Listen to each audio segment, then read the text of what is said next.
Please welcome Mr. Seth Sultan.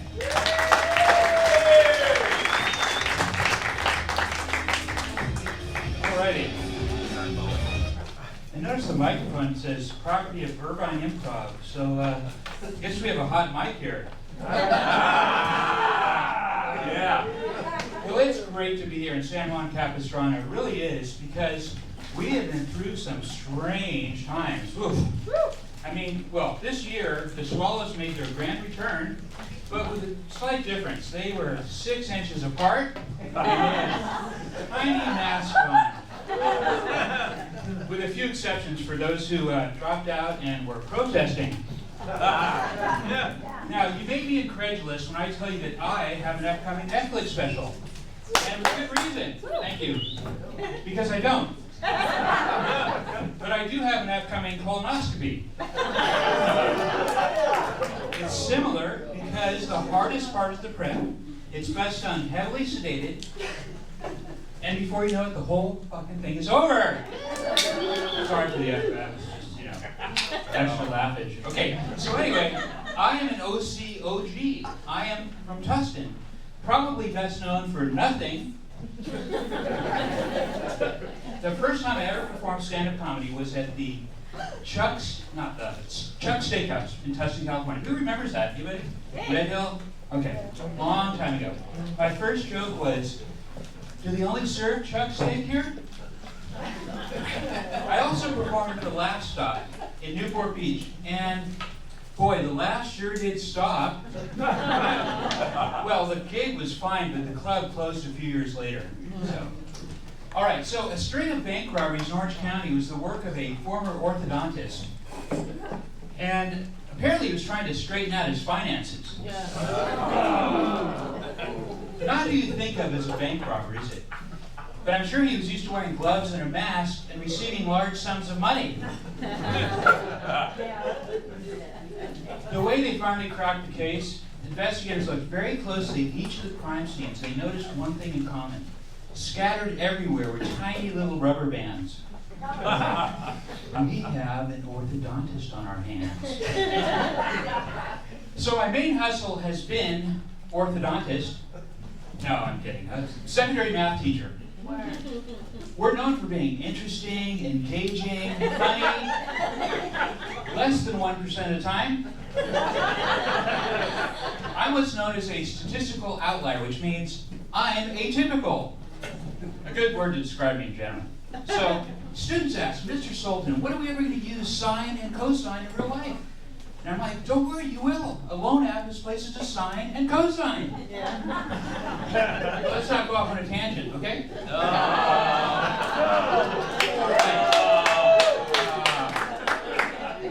I once asked a kid if his dad helped him with his homework, and he goes, nope, he did it all by himself.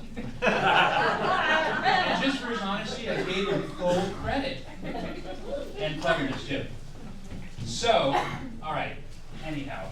So I once taught a personal finance class, and you learn things like what a Roth IRA is.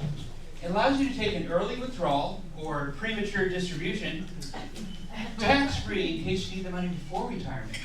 The full name is Datedly Roth IRA. So for my side hustle, I chose an audience even less interested than a math class in comedy traffic school. Part rehab, part refresher, part joke lab. I would greet the class, welcome Rhodes Scholars. If you only take away one thing from this class, that you were not paying attention. Are you paying attention to this? Okay, good. I think you're enjoying it. Good. All right, correct answer. So, in all the years that I taught, not one student ever complained to the school that the class let out early. And I'm really proud of that. But I did have an explanation prepared just in case. What I would say is, look, most of the class were speeders, so we were on an accelerated schedule. The most common question I was asked was, hey Seth, what time are you going to let us leave? And my answer was always exactly the same, is I don't know, but the more you ask, the later it's going to be. Now, sometimes when I check students' ID, they were wearing the same clothing as in their driver's license picture. I'm like, so do you own other clothing, or did you just think you had to wear the same shirt for it to be valid ID? What's, you know? If I wanted to freak someone out, I would just say, like, you know, your clothes don't match, I can't accept it. The most common feedback I got from classes, and this is absolutely true, is, hey Seth, good class, better than last time, but I hope I never see you again. And sometimes they did. They're called repeat offenders. Now, people will say or do just about anything to get out of a ticket for traffic school. Women sometimes try to flirt out of it. One said, "Officer, I heard pretty ladies don't get speeding tickets." And he goes, "You're right, they don't. Can you sign here, please?" True story. Now, I told an officer that once, and he goes, "Not true, they do." Now, I didn't get a laugh out of it, but I got something even better, which was no ticket. So, there you go. Now, I had a student walk up to me at the break, the crisp $100 bill, and he goes, "Seth, what do you say you let me go, huh?" And I was like, "Absolutely not. That's illegal, it's unethical, and it's $200, okay?" All right, so I had one guy actually come up to me, he's like, "Hey Seth, how do you beat those red light cameras?" I'm like, "Come here. It's really easy. All you have to do is stop for the red. It works every time." So if you're caught in the carpool lane driving solo, it's a very expensive ticket, like $350, but it's not a point on your record. You know why? Because driving alone isn't dangerous. It just means you're lonely and need to make more friends. You're asked, "May I see your license, registration, proof of insurance, and your passenger, please?" You're like, "Yeah, let me pop the trunk. My mother-in-law's back there." You don't need a carpool, okay? You just need a passenger, an infant, a child. Worst case scenario, it can be a teenager. But don't let them drive. You know why? They are the worst drivers. So just make them the designated passenger. Okay. So does anybody know who the second worst drivers are? Anybody know? Men. Okay. Asians. No, I'm kidding. No, it's a stereotype. No. No, but they do have the highest math scores, though. So, no, it's old people. That's right. Someone was hinting around. It's old people because you know what? They may forget to signal. They may forget to cancel a signal. May not use a booster seat like they should. I have this sign handy, and I found it's met with universal appreciation. This sign, however, I was met with middle digital communication. Now, there is only one exception to the cell phone law, which is a medical emergency. Listen, officer, I was talking to my on-call doctor, my oncologist. We were discussing the results of my biopsy. Did you know that the vehicle code refers to wireless telephones? You know that? Now, I don't even know why they use the word wireless. I mean, is there someone driving around like a landline and 50 miles an hour? Now, the open container law does not apply if the container is empty. It's almost like the law is saying, if you open a beer, chug it.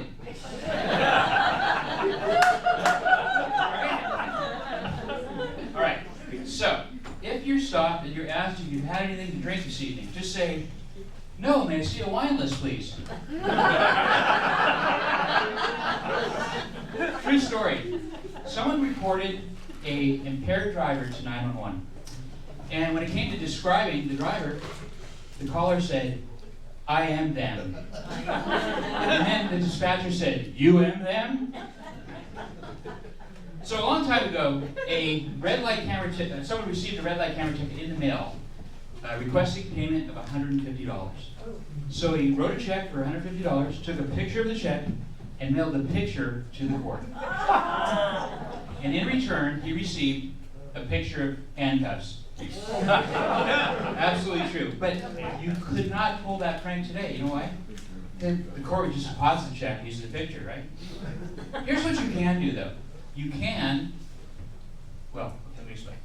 they need a clear picture of the driver that identifies who they are. So if you think you're not going to make it, at the very last moment, unleash a blast of wiper fluid for maximum blurriness. Give it a try. Just don't say, I told you. All right, so I'm going to leave you guys with these wise words of wisdom, which is to keep your eyes on the road, keep your hands on the wheel, keep your wiper fluid topped off in case of a photo finish. Thank you very much. I'm Seth Sultan.